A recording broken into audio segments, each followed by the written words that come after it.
Bonjour les amis. Bah ici les amis, vous êtes dans le nord. Ouais, vous êtes dans le nord. Et on n'est pas très loin de Bergue là justement. Hein. Oh, allez peut-être 30 km. Et je vais vous dire, les hivers ici.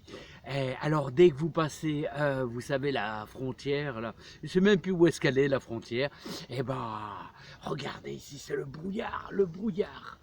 Voilà, ce matin, je vous dis pas, c'était pas aussi fort, mais là, on est à 3h30 de l'après-midi, et vous voyez, il est quand même costaud, hein.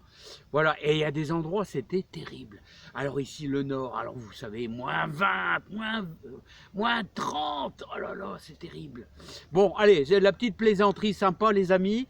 Alors, je voudrais répondre à une question au niveau d'une amie, d'une jardinière à propos des clématites. Et aussi, on va parler un petit peu des différentes dates des semis, parce qu'on me le demande souvent.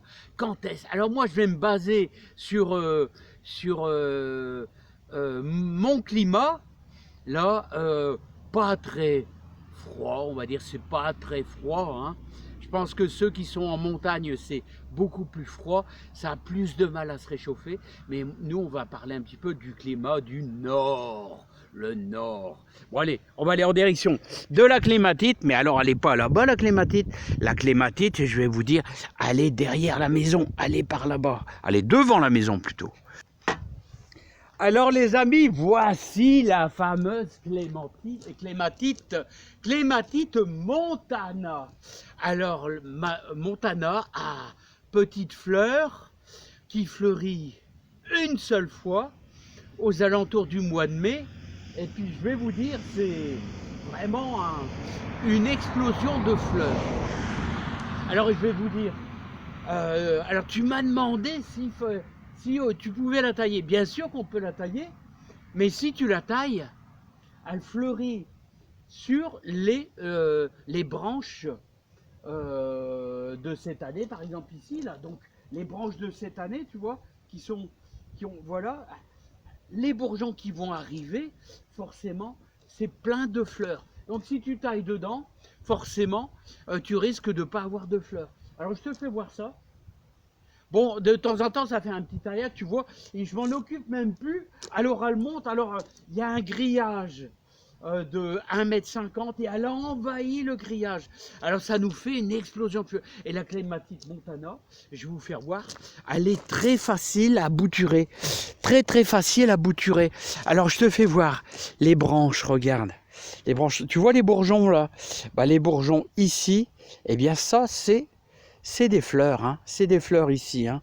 Je sais pas où est-ce que je pourrais te faire voir ça encore un peu. Là, tu vois. Là, avec ce brouillard, voilà, regarde là, tu vois, les petits points blancs là, bah, c'est les futures fleurs qui vont arriver. Hein. Donc voilà, hein, donc ça c'est... Alors si tu tailles tout le bosquet, si on s'amuse à tailler tout le bosquet, qu'est-ce qui va se passer? Ben, il va se passer qu'il n'y aura pas du tout de fleurs, les amis. Voilà tout simplement, allez, on va parler des différents semis et plantations à partir de février. Bon alors les amis, on va parler un petit peu quand planter, quand semer vos légumes. Alors les amis, ah non non non, ça c'est pas pour faire du sport hein, les amis. Non. Oh, on pourrait s'entraîner avec ça. Bon les amis, non ça est super utile pour faire vos premières salades au mois de mars. Alors on va commencer par le mois de février. Mais qu'est-ce qu'on peut faire dans le jardin à partir du mois de février? À partir du fin février, il y a de fortes chances que je vais implanter l'ail, vous voyez juste là. Là. Ici, là. Un endroit où il n'y a pas de fumier, il y aura simplement un petit peu de cendre de bois pour apporter de la potasse. Là, c'est pas encore décidé, mais je pense que je vais faire un peu d'ail là, 3 ou 4 lignes d'ail. Voilà. Donc ça sera fin février. Donc vous devez préparer vos gousses début février. Et n'oubliez pas les gousses extérieures. Ensuite, je vous invite dès le mois de mars, peut-être à mettre vos premières salades. Et je vous invite donc à vous procurer ces genres de mini serre-tunnels, vous voyez, qu'il va falloir implanter, il en faut 4 ou 5, avec une petite bâche. Alors, est-ce que je vais décider de rebâcher ma grande serre ou alors de faire une serre-tunnel? Voilà, et c'est super, vous allez gagner dès qu'il y a un rayon de soleil, quelques degrés, et ça c'est important les amis, hein. Donc voilà, et au mois de mars, nous allons implanter, oh, il ne faut pas être pressé, une échalote résiste super bien au froid, donc vers le 15-20 mars, on peut mettre les premières lignes d'échalote à encore une fois un endroit où il n'y a pas de fumier. Voilà, c'est important les amis, voilà. C'est important. Ensuite, qu'est-ce que je vous allais vous dire?